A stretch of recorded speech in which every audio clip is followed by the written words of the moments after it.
มือแทน มือเสาไปแต่เสาเลยเขาจะจอดนู่นเนี่ย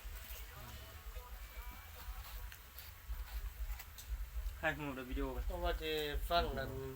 ให้ย่องห้องเพลงบ่ได้ห้องสำหรับยูทูบเบอร์ต้องห้องเพลงม่วนนี่ ห้องบ่ได้แล้วนี่นะเสียงสั้น มื้อสุดท้ายตอนยกตู้ออกไปอันแฮนเฮาบ่เอายังเปิดได้ เดี๋ยวผู้ชายเขาชมโพธพระ โอ้ อยู่นอกกับเปิ้ลบ่ได้ชมโพธพระ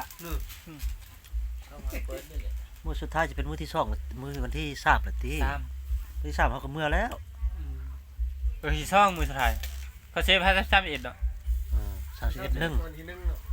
ที่ช่องมือสุดท้ายบางทีก็เก็บหานไปที่ช่อง เอาก็เก็บมื้อนั้นแหละเก็บแล้วก็เมื่อเฮาบัดนี้ บางทีแวะดงเงิน อ๋อเบสนักดิจ้ะ แช่งรถ เครื่องเสียงรถ แต่งคักเครื่องเสียงใส่ รถโต้ขันก้อนแต่งคัก ที่ตู้แตงคักอยู่ ที่ยูทูบแต่งคักคืออยู่ให้เนาะ ป่าอยู่ให้แตงมุด